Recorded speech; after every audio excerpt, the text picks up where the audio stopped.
오늘 본문은 우리가 읽었듯이 가버나움에서 예수님과 베드로가 성전세에 관해서 대화하시는 모습입니다. 오늘 말씀을 이제 한 절씩 볼 텐데요.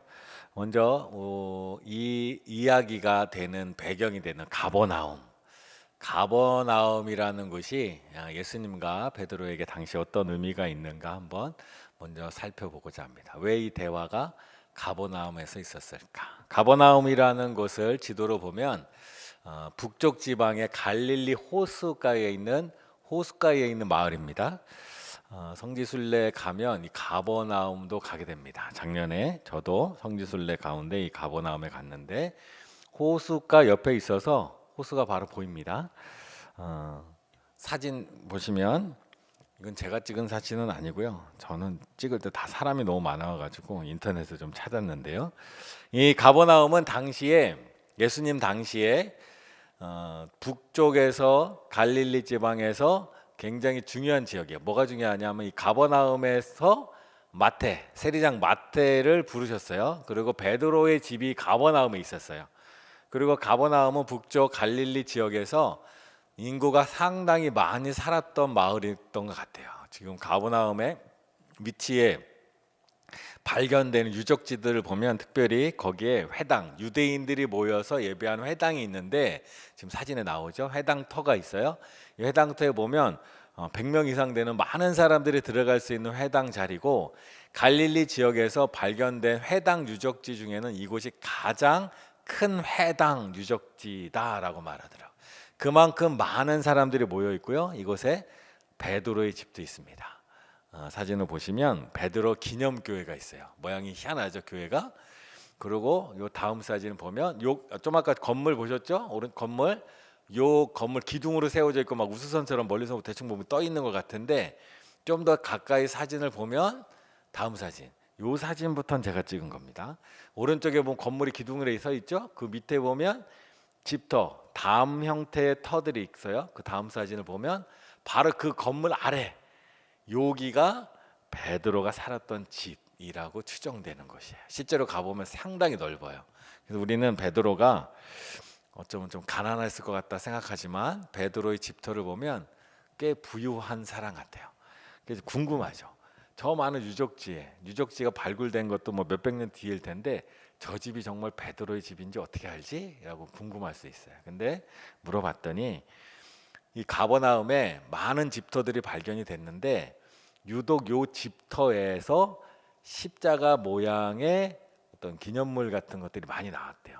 당시에 십자가 모양을 가지고 있는 것은 그리스도인들인데, 그리스도인들이 박해받는 시절에 십자가 모양을 보관하고 있는 집이니까 아마 이 지역에서 가장 예수님을 잘 믿고 믿음의 집안일 거고, 이 가버나움에서 믿음이 가장 좋다고 생각되는 곳은 바로 베드로였기 때문에 아마 그 집터가 베드로의 집이었을 것이다 라고 강력하게 추측을 합니다.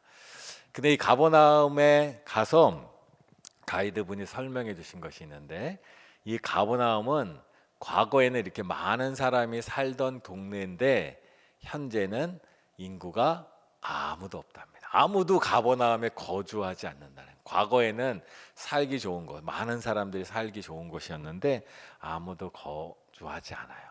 어쩌면 예수님의 이 가버나움을 향한 말씀이 이루어진 건지도 모릅니다. 마태복음 11장 23절에 보면 가버나움아 내가 하늘에까지 높아지겠느냐, 음부에까지 낮아지리라.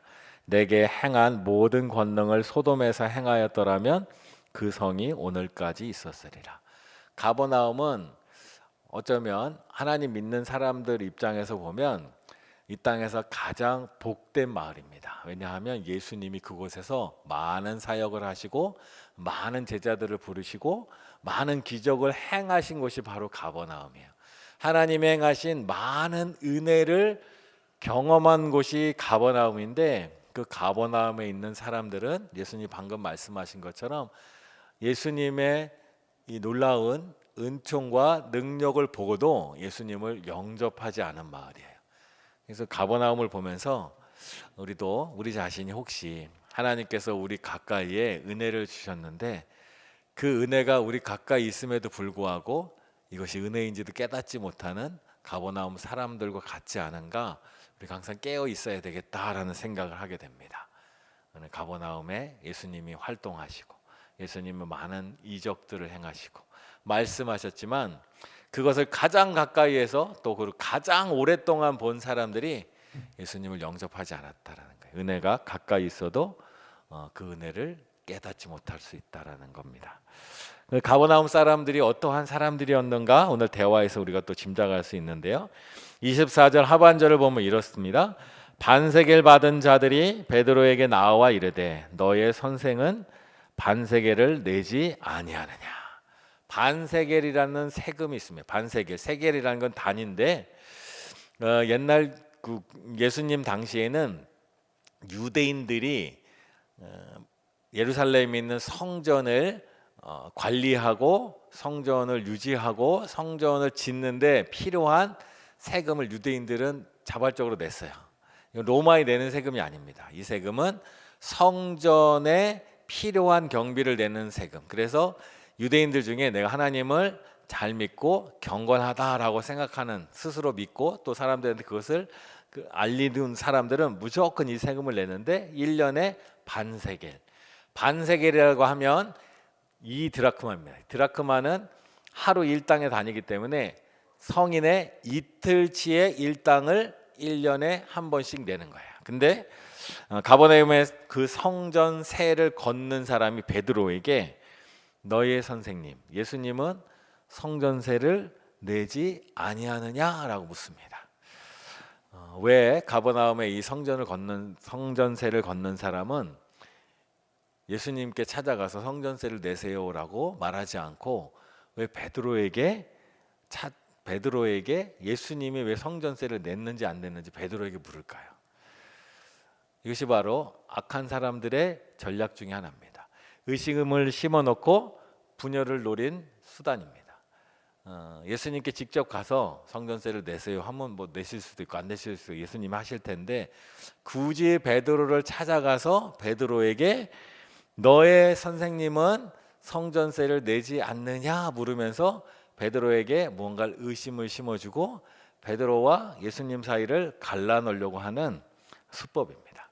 이런 수법들은 고대로부터 있었어요. 시편 56편 5절에 6절에 보면 그들이 종일 내 말을 곡게 하며 나를 치는 그들의 모든 생각은 사악이라 내 발뒤꿈치를 지켜보나이다. 발뒤꿈치를 지켜본다는 것은 내가 생활하는 것을 다 지켜보고 따라다니면서 어떻게 하든 그 사람을 넘어뜨리려고 어떻게 하면 그 사람을 모함하기 위한 방법을 찾아가는 것이 바로 악한 사람들의 방법이고 말투인데 오늘날 보면 이 가버나움 사람들이 베드로에게 너희 선생님은 성전세를 내지 아니하느냐라고 묻는 것은 그 안에 예수님은 성전세를 내고 있지 않다라는 전제와 그 마음을 베드로에게 심어주려고 하는 의도를 자기도 모르게 하고 있는 거예요. 악한 사람들의 방법에. 그래서 이것을 오늘날 이론으로 보면 프레임 이론이라고 해서 프레이밍 이론인데 원래는 프레임이라는 것도 틀입니다. 어떤 액자, 틀을 짜놓고 그 안에 사람들을 집어넣어서 자기가 짜놓은 틀 안에서 사람들이 사고하게 만드는 방법이에요. 선입견을 심어주는 거죠. 내지 아니하느냐라는 말에는 너희 선생님인 예수님은 성전세를 내지 않았다. 그 얘기 속에는 경건한 유대인이라면 당연히 성전세를 내야 되는데 너희 선생님은 성전세를 내지 않았다. 그러고도 너희 선생님이 경건한 유대인이라고 할 수 있느냐? 너는 너의 선생님을 경건하다고 생각하느냐? 이 마음을 이 베드로에게 심어주는 대화의 방식이에요. 오늘날도 이렇게 대화하는 사람들이 있어요. 먼저 전제로 나쁜 얘기를 기정사실인 것처럼 묻는 것 같지만 사실은 그것을 암시해 주는 거예요. 교회를 향해서도 많은 이런 얘기들이 돌아다녀요. 예를 들면 교회는 왜 자기들만 옳다고 하고 세상 법이나 상식은 무시하나요? 이렇게 말하면 교회가 마치 세상 법이나 상식은 지키지 않는 단체처럼 인식이 되는 거예요. 자기도 모르는. 우린 그렇지 않잖아요. 전혀 그렇지 않은데 또 하나님의 계시다면 왜 세상은 이 모양이고 교회는 왜 문제가 많나요? 이건 전제로 해서 물어보는 거예요. 교회는 결국 자기 세력 확장하고 돈 모으는 데만 관심 있는 거 아닌가요? 이런 얘기를 자꾸 듣다 보면 정말 그런 줄 알아요. 여러분이 교회 생활 해보지만 자세히 생각해 보면 이 질문과 맞지 않는 게 더 훨씬 많거든요. 가끔 일부의 교회들이 이런 문제를 일으킬 수 있어요. 문제가 있으니까 뉴스에 나오는 거예요. 세상에 뉴스에 나오는 건 극히 드문 일이에요. 한국 사람, 미국 사람 할 때 그 나라 사람이 어떤 범죄를 저지르잖아요. 그 나라 사람이 다 범죄를 저지른 게 아니라 그 사람의 문제인 거예요. 그래서 교회에 대해서 뭔가를 얘기할 때 전체 교회가 문제가 아니라 그 교회 문제가 있을 수 있어요. 어떤 특정 교회가. 근데 그것을 가지고 전체 교회라는 프레임 안으로 딱 집어넣어서 교회는 다 문제가 있어 이렇게 얘기하면 우리도 마음이 흔들리고 우리의 믿음도 흔들리기도 해요. 그래서 이러한 대화법은 우리를 의심하게 만들고 결국은 분열시키려는 전략적인 대화법이라는 거예요. 답을 정해놓고 우리를 불안하게 만들고 우리를 분열되게 만드는 전략이에요. 이런 분열 전략이 사탄의 전략입니다. 예수님도 이러한 분열 전략은 공동체를 깨트린다는 것을 예수님도 잘 알고 계십니다. 마태복음 12장 25절에 보면 예수께서 그들의 생각을 아시고 이르시되 스스로 분쟁하는 나라마다 황폐해질 것이요 스스로 분쟁하는 동네나 집마다 다시 서지 못하리라. 분쟁하고 갈등하고 의심하고 그러면 공동체는 깨어질 수밖에 없다라는 거예요. 지금도 마찬가지입니다. 우리가 세상을 보면 제일 잘 보이는 게 이게 정치 집단들 같아요. 정당들은 상대방의 당을 자꾸 서로 의심하게 만들고 분열하게 만드는 전략을 잘 쓰는 것이. 교회도 그런 위험 속에 얼마든지 있어요. 그래서 우리도 예수님이 계속 그래서 말씀하신 게 하나 되게 하소서. 하나 되게 하고 서로가 서로를 용납하고 서로가 서로를 자기보다 낮게 여기고 서로 존중하며 하나 되게 하라는 게 이 분열할 수 있는 위험 요소가 우리 공동체는 얼마든지 있기 때문이에요. 세상에서도 그렇죠. 살다 보면 그래요. 저도 가끔 이렇게 속을 때가 있어요. 어떤 사람하고 얘기하다 보면 다른 사람 얘기할 때 있는데 전제로 그 사람 너무 이상하지 않아요? 라고 얘기가 시작돼요. 그럼 나도 모르는 사이에 사람이 좀 그런 면이 있죠. 저도 모르는 사이에 그래요. 그럼 어느 순간 어느 시간이 지나고 나면 그분이 딴 사람에게 제가 그 사람을 자기랑 같이 욕했다. 자기는 빼고 제가 그 사람 욕했다 그래요. 속아요. 그래서 이거 위험하네 그런 생각이 들어요. 그래서 뭐 학교에서도 우리가 뭔가 왕따가 일어날 때 사람들이 친구들이 저 아이는 원래 그런 아이야, 원래 이상한 아이야라는 프레임을 짜놓고 그 안에 몰아넣고 나면 다 그렇게 보이는 거예요. 그러다 보면 이상한 아이를 향하여 모두가 다 같은 시각으로 공격하고 소외시키고 하니까 왕따가 일어나는 것처럼 일상생활에도 얼마든지 그런 일들이 일어날 수 있어요. 우리도 모르는 사이에 어떤 프레임에 갇혀가지고 사람을 바라볼 때 객관적으로 바라보지 않아요.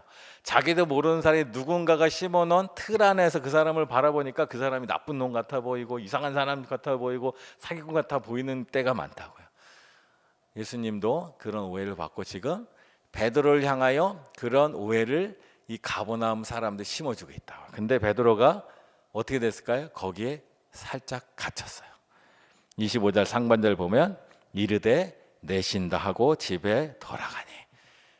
베드로가 예수님 내시어 하고 간 거예요.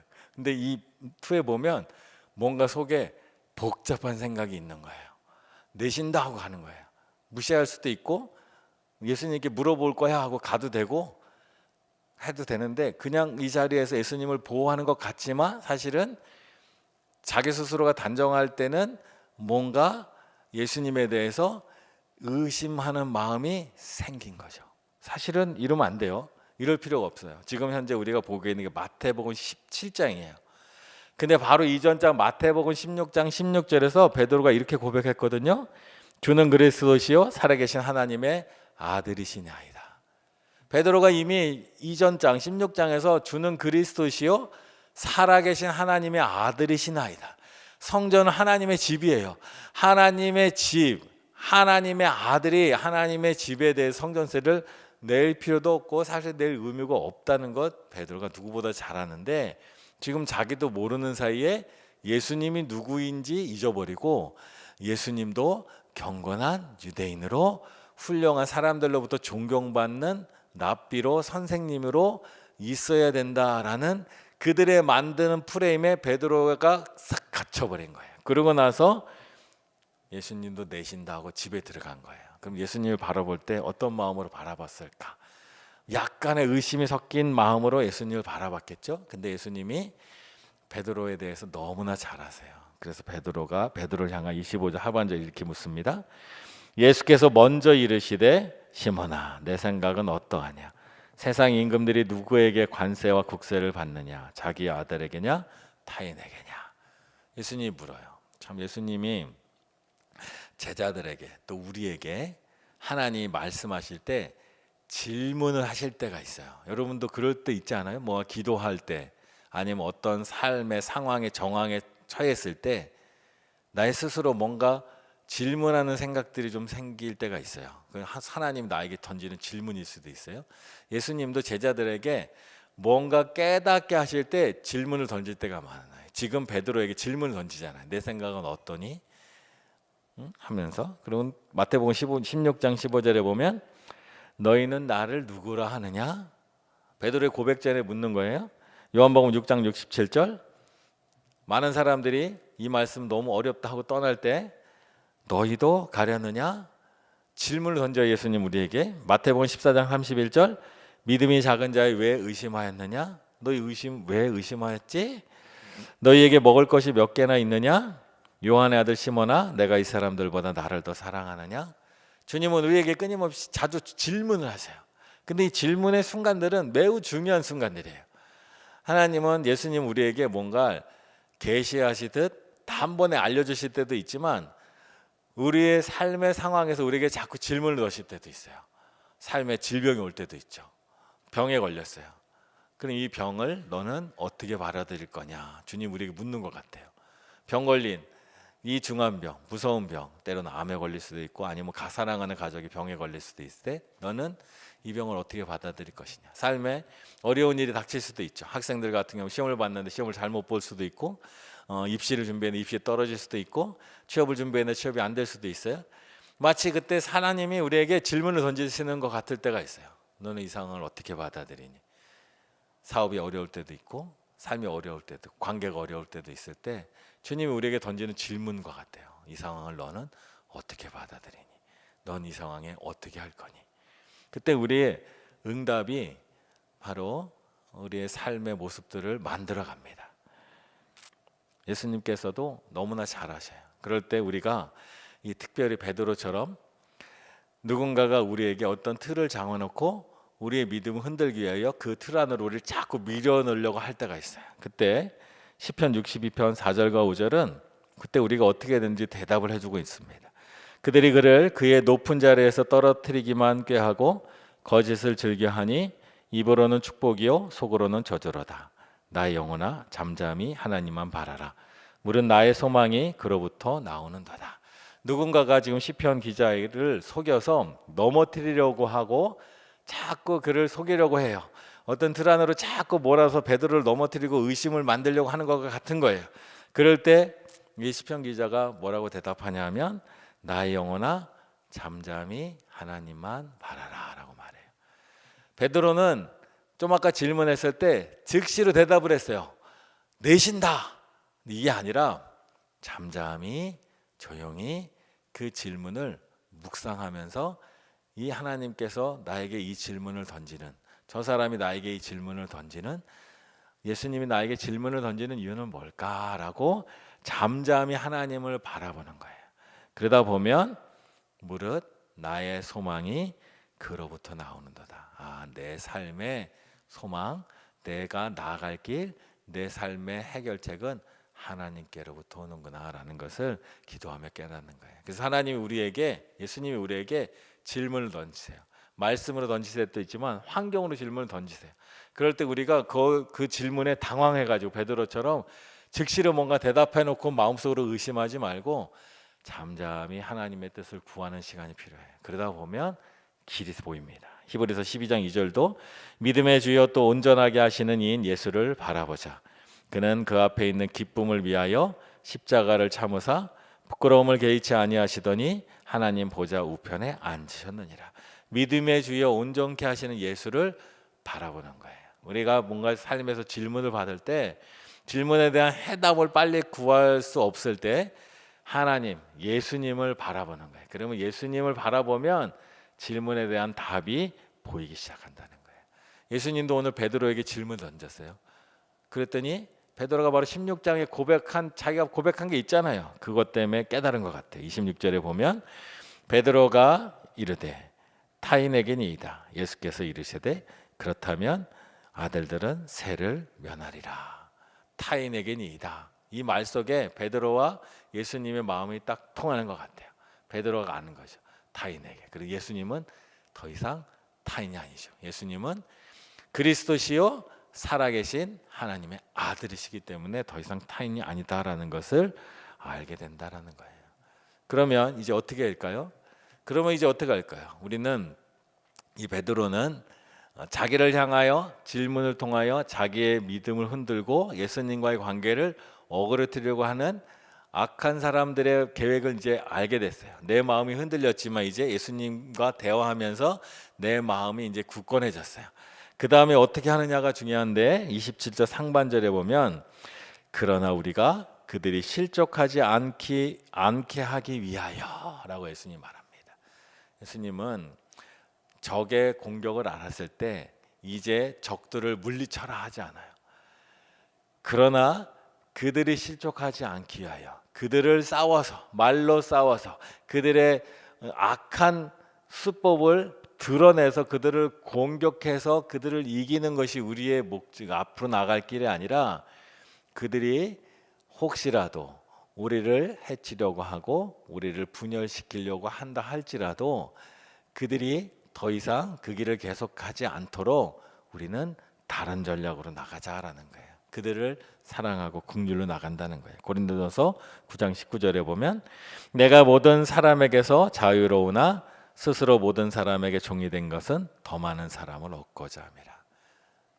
예수님이 우리에게 원하시는 방식이 바로 여기 있습니다. 우리는 세상과 또 우리를 이해하지 못하는 사람과 서로 교제하고 서로 함께 있어야 돼요. 근데 그들을 이기려는 목적이 아니라 그들을 하나님께로 인도하기 위하여 주님은 넓은 마음으로 사랑으로 그들을 대하라라고 말씀하시고 있는 겁니다. 사랑으로 양보하고 그들이 이해할 수 있는 언어로 가라. 그래서 혹시라도 그들이 나쁜 의도로 예수님께 이런 말을 했고 예수님은 성전세를 낼 필요도 없지만 이미 성전의 주인이신 하나님의 아들이시라 더 이상 세금을 낼 필요는 없지만 그들이 혹시라도 이 일 때문에 실족하고 또 이 일 때문에 예수님이 전하고자 하는 메시지보다도 예수님이 성전세를 냈냐 안 냈냐 같은 굉장히 부수적인 것 때문에 논쟁하느라고 진리에 접근하지 못하는 일이 없도록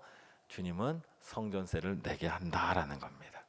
그래서 오늘 말씀을 보면서 우리가 살아가면서 우리는 신앙도 마찬가지고 일상생활도 마찬가지고 끊임없이 우리로 하여금 잘못된 프레임 안에 들어가도록 우리를 속이는 사람들이 세상에 굉장히 많습니다. 그럴 때 오늘 예수님과 베드로의 대화에서 우리가 더 이상 그런 것에 속지 않는 방식을 말해주는데 말씀을 보면 세 가지를 말했어요. 정리하면 첫 번째는 멈춰 선다는 거예요. 나에게 누군가가 이상한 공격을 하고 이상한 이야기를 하고 이상한 뉴스들이 막 나와요. 그러면 그들이 전하는 말에 무조건 같이 흥분하고 같이 싸우고 대응하기 전에 먼저 가만히 멈춰서야 돼요. 말씀대로 나의 영혼아 잠잠히 하나님을 바라라. 일단 먼저 흥분하지 말고 멈춰서는 시간이 필요해요. 그 다음에는 우리의 정체성, 내가 누구인가, 나는 어떤 사람이어야 되는가, 그것은 나의 소망이 그로부터 하나님으로부터 나오는 나는 하나님의 자녀다라는 것을 알아야 돼요. 그래야지 그 사람들의 말에 휩쓸리지 않습니다. 그리고 그렇게 되면 우리가 그 사람들의 악한 계획이 무엇인지 그들의 어리석은 말들이 무엇인지 이제 분명히 알게 돼요. 그러면 우리가 그것을 물리치는 게 아니라 사랑으로 양보하며 더 많은 사람을 얻고자 우리는 그 위에서 움직일 수 있게 된다라는 거예요. 그래서 어리석은 사람들, 미련한 사람들의 꾀에 휩쓸리고 넘어가지 않고 또 미련한 사람들을 물리치는데 우리 에너지 다 쓰지 않고 세상은 원래 욕심이 많아서 하나님을 모르기 때문에 지 욕심 채우려고 이런 일들을 많이 버려요 어차피. 근데 그렇다고 해서 그들이 구원받을 자격이 없다 우리가 내칠 수는 없잖아요. 그들을 하나님의 은혜 안으로 구원하러 이끌 수 있도록 많은 사람을 얻는 방식을 취한다는 거예요. 그래서 예수님이 하신 방식이 27절 하반절입니다. 내가 바다에 가서 낚시를 던져 먼저 오르는 고기를 가져 입을 열면 돈 한 세겔을 얻을 것이니 가져다가 나와 너를 위하여 주라 하시니라. 참 이상한 방법을 쓰시죠. 여기서 우리는 처음에 제가 드렸던 시작점, 여기가 어디라고요? 가버나움이라는 것을 한번 생각해 봅니다. 예수님께서는 베드로는 원래 직업이 어부였잖아요. 베드로 그물질도 잘하지만 낚시도 잘했을 것 같아요. 그 베드로가 일상적으로 하던 그 낚시라는 방식을 통하여 물고기 배속, 이게 아마 특별한 기적이긴 하지만 가끔 나왔을 것 같아요. 약 한 세겔짜리는 지금으로 따지면 약 500원짜리 동전 정도 사이즈 돼요. 무게는 2배지만. 근데 물고기가 크면 동전을 먹을 수도 있죠. 근데 예수님께서 이 방식을 쓰면서 베드로에게 주는 메시지가 또 있는 거예요. 베드로의 일상적인 낚시를 통하여 하나님께서 우리에게 필요한 것을 공급해 주신다라는 것을 메시지를 전해주는 거예요. 그러면서 동시에 우리가 생각하는 것은 첫 번째, 가버나움이라는 동네에 일상적인 삶 속에서 예수님이 가까이 계셨던 바로 그곳에 살았던 사람들, 또 반면 예수님은 가버나움에 살면서 일상적인 낚시라는 것을 통하여 하나님이 우리에게 공급해 주시고 예수님의 말씀대로 이루어지는 은혜를 경험했다는 거예요. 둘 다 가버나움이라는 곳에 살면서 어떤 사람들도 똑같이 자기의 삶, 일상적인 생활을 하는 거예요. 베드로는 낚시를 하고 다른 사람들은 또 다 각자 일을 하는 거죠. 그것에서 우리는 동일하게 하나님의 은혜를 경험하게 된다는 거예요. 그런데 누군가는 가버나움 사람들은 그 은혜를 경험했음에도 불구하고 하나님을 알지 못하고 예수님을 영접하지 못하지만 베드로는 이 놀라운 예수님의 은혜를 깨닫고 알고 예수님을 끝까지 따라가는 주님의 제자로 남게 되었다라는 겁니다. 그래서 우리의 삶에서 하나님은 우리의 일상 속에서 일어나는 일들을 통하여 우리에게 말씀하시고 그 일상을 통하여 우리에게 은혜를 베푸실 때가 참 많아요. 그래서 우리가 그 하나님께서 우리의 매일매일의 삶 속에서 베풀어 주신 은혜를 깨닫고 또 매일매일의 삶 속에서 끊임없이 우리의 믿음을 흔들고 우리 공동체를 흘리려고 하는 악한 세력들의 어떤 프레임, 악한 세력들의 공격에 우리가 넘어가지 않고 잠잠히 하나님을 바라며 우리의 믿음의 정체성을 지키며 또 이 일들을 통하여 하나님의 복음이 예수님의 선한 역사가 잘 흘러가서 많은 사람이 하나님께 돌아올 수 있는 그런 믿음의 삶을 살기를 간절히 축원합니다. 그리고 오늘 말씀을 통하여 우리의 일상 속에서 하나님은 많은 일을 해내시는 분이에요. 우리가 그것을 발견하고 그 은혜 안에 매일매일 살아간다면 주님께서는 우리의 삶을 통하여 아름다운 일들을 해나가십니다. 그래서 우리가 깨어서 우리 일상 속에서 역사하신 그 하나님을 발견하고 하나님을 따르는 우리가 되기 원합니다. 그래서 우리가 이 마음으로 두 가지 기도 제목을 가지고 함께 기도하겠습니다. 첫째는 하늘 시민권자의 자부심과 지상의 책임을 다하게 하옵소서. 또 나의 자유보다 공동체의 덕과 영원 구원을 우선하게 하소서. 우리 이 기도의 제목을 가지고 함께 기도하겠습니다. 다 같이 기도합니다.